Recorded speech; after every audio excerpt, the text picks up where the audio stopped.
চন্দ্রগ্রহণে কি অবস্থা দেখো, আমি তো জাস্ট অবাক। আমি তো বাইরে বেরোইনি চন্দ্রগ্রহণের সময়, আমি ভেতরে ছিলাম, নাম জপ করছিলাম আর হাঁটাহাঁটি করছিলাম ঘরের ভিতরেই। তারপরে আমি এক চমকায় বাইরে বেরিয়েছি, 7টা নাগাদ দেখি না এরকম কালো হয়ে আছে। আমি তো অবাক। আমি বলি কি হলো। আমি জানো তো একা একা যে ছাদে গিয়ে দেখবো যে কোথাও কি কিছু ধরে গেছে না কি হচ্ছে, সেই সাহসটাও আমি পাচ্ছিলাম না। তাই আমি ছাদেও যাইনি। আমি আর কি করব, স্নান টান সেরে তুলসী মহারানীর আরতি সেরে সোনাদের কাছে চলে এসেছি। ওদেরকে তো শু করিয়ে দিয়েছিলাম, তারপরে ঘুম থেকে তুলে একে একে আমি অভিষেক করিয়ে দিচ্ছি। দেখো, ঘি, মধু, গঙ্গার জল, দুধ দিয়ে, দই দিয়ে, আর কিছু তো জোগাড় যন্ত্র করেও রাখতে ছিল না, যেহেতু গ্রহণ চলছিল। আমি তারপরেই সব কিছু রেডি করেছি, মানে 7টা নাগাদ আমি স্নান করেছি। তারপরে আমি দুধ আর দই কিনতে গেছিলাম, আমাদের পাশেই আছে, একটুখানি যেতে হয়। ওইখান থেকে কিনে নিয়ে এসে আমি সব রেডি করেছি, রেডি করে সোনাদের কাছে বসে পড়েছি। তারপরে দেখলাম আমার বড়বাবু চলে এসেছে। আমি তখন বলছি, আমি জানো এইরকম কিসের জন্য হচ্ছিল গো, চন্দ্রগ্রহণের জন্য? বলে ত্যাট পাগলি, চন্দ্রগ্রহণের জন্য না, এইখানে তো মানে সেই যারা যারা সব ক্যাচরা নিয়ে যায় না, ওইখানে একটা জায়গা আছে, সেইখানেতে ওইভাবে এক একদিন জ্বালিয়ে দেয়। আর সেদিনই জ্বালিয়েছে জানো। আর আমি তো বলি কী হলো, এরকম কি কালো হয়ে গেছে চাঁদটা, মানে আমি ভেবেই পাচ্ছি না কি হয়েছে না হয়েছে। তিনি এসে বলতে তবে আমি জানলাম জানো। আমাদের সাথে তো বকবক করে করে কিছু তো বলাই হচ্ছে না।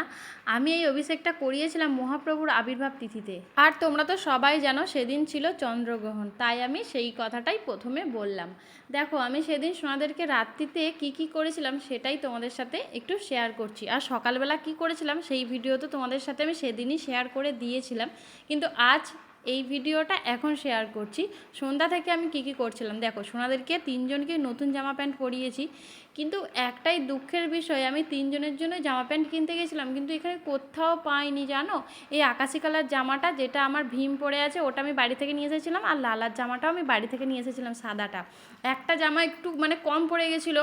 আমি বলি একটা জামা না যদি আমি পাই তাহলে দুজনকে আমি পরাবো না, আর যদি পাই 3জনকেই পরাবো। গোবিন্দর কি পাই দেখো, আমি একটা জামাই পেয়েছি ভালো, মানে যেটা আমার গদা পড়ে আছে। কি করব বলো, এইরকম জামা আমি আর ওদেরকে পরাই না জানো তো। এই জামাগুলোতে এত গরম হয়, বাড়িতে তো আমি আর ওই জামা কিনিই না, কিন্তু এইখানে আমি পাচ্ছি না, কি করব, তাই ওটা কিনেছি জানো। দোকানে গিয়ে কত করে খুঁজলাম জানো, পেলাম না। কিন্তু আমি বলে গেছিলাম কারো জামা পাই না পাই একটা অন্তত জামা আমায় পাইয়ে দিস সোনা, না হলে আমি তোদেরকে এই একটা বিশেষ তিথিতেও আমি জামা প্যান্ট পরাতে পারবো না। কত তিথি চলে গেল গো, আমি নতুন নতুন জামা প্যান্ট পরাতে পারি না।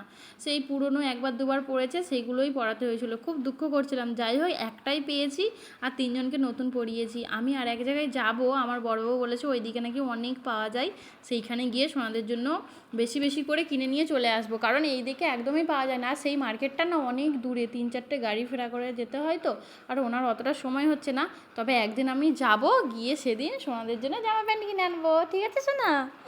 এখন এইভাবে কেন বলো তো বলছি, আমি তো যেই রুমে থাকি ওই রুমেই আমার সোনা থাকে। এখানে তো আর একটাই রুম, আর রান্নাঘর আলাদা আছে, কিন্তু রুমটা একটাই।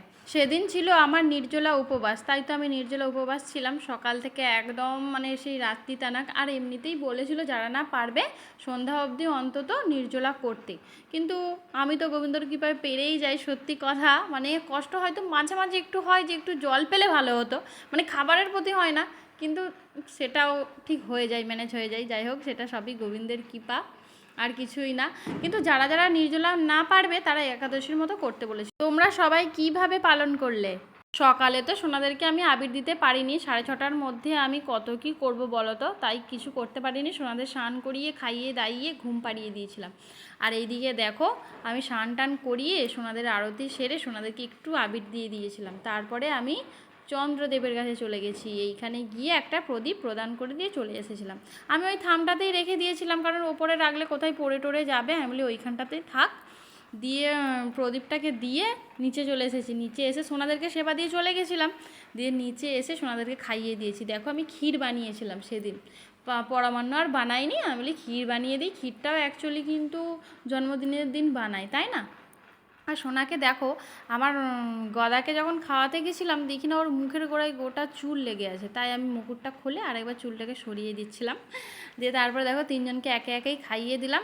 আর আমি দই দিয়েছিলাম, জল দিয়েছিলাম, আর আমি পেঁপে দিয়েছিলাম, তোমার পেয়ারা দিয়েছিলাম, আর কি দিয়েছিলাম, আর কেক দিয়েছিলাম। হ্যাঁ, কেকের তোমাদেরকে গল্পটা বলি তাহলে শোনো। সত্যি কথা, মানে কি বলবো, কিছু আর বলার নেই গোবিন্দকে। আমি যেদিন মহাপ্রভু আবির্ভাব তিথি ছিল তার আগের দিন আমার বরকে বলছি, কী গো তুমি একটু কিছু নিয়ে আসো না, আমি একটু কেক বানাবো। বলছি কিসের জন্য? আমি বলছি কাল মহাপ্রভুর আবির্ভাব তিথি আছে, আর কাল তো সোনাদের জন্মদিন, আমি সোনাদেরকে একটু কেক বানিয়ে দেবো। তখন বলছে ঠিক আছে দেখা যাবে। ও আর কিছু বলেনি, সকাল সকাল ডিউটি চলে গেছে। আর আমিও আর কিছু বলিনি, তাহলে থাক। আর ও কখন আসবে, আমি কখন বানাবো বলো তো? ও আসে রাত্রি সেই 8টা নাগাদ, তখন আমি কি আর কেক বানাতে পারবো? তাই আমি কিছু বলিনি। সত্যি কথা, আমি গোবিন্দর কাছে বলেছিলাম যে বাপি তোদেরকে আমি কেক বানিয়ে দেবো বললাম, দেখ কেকের কোনো আয়োজন নেই, কিছু নেই, আর বানাতেও পারলাম না, তোদের ক্ষীর বানিয়ে দেবো, ওটাই সেবা করবি শোনা, কারণ আগে থেকে কিছুই করতে নেই, একটু দেরিতেই বানাবো ওদেরকে বলেছিলাম। তারপরে দেখো আমার বড়বাবু যখন ঘর আসছিল, তখন ও একটা কোন মার্কেটে গেছিলো কাছ থেকেই, কী কারণে জানি না, না ও বলছিল কি একটা কারণে গিয়েছিল, সেখানে গিয়ে এখন কেক দেখতে পেয়েছে, মানে পুরোপুরি প্রপারলি নিরামিষ। আর এইখানে তোমাদেরকে তো বলেইছি কোনো জায়গায় আঁশের কোনো ব্যাপার না, সব জায়গাতেই নিরামিষ। আর লেখাও ছিল। যাই হোক, ওর কি ইচ্ছা গেল, ও এসে বলছে আমার কি ইচ্ছা গেল জানি না, আমি কেক নিয়ে চলে এসেছি, তুমিও কাল বলছিলে আমি তাহলে নিয়ে যাই, সোনাদেরকে সেবা দেবে, তাই নিয়ে এসেছি, এ নাও সেবা দিয়ে দাও সোনাদের। মানে আমি কথাটা শুনে এত খুশি আর মনে মনে হাসছি যে বাপি তোদের কাছে আমি বলছিলাম কেক বানাতে পারলাম না, কোনো আয়োজন নেই, এই রকম বলেছি, আর ওরা ঠিক কেকটাকে জোগাড় করে নিয়েই চলে এসেছে। মানে সত্যি, মানে নিজেদেরকে কিছুই করতে হয় না, শুধু গোবিন্দকে মন দিয়ে বললেই হয়, আপসে আপসেই চলে আসে, তাই না? তাই একটু মন থাকাই দরকার, মনটা থাকলেই যথেষ্ট। তোমাদের সাথে অনেক কথাই শেয়ার করলাম। আমার এই ভিডিওটা তোমাদের কেমন লাগলো অবশ্যই জানাবে। রাধে রাধে।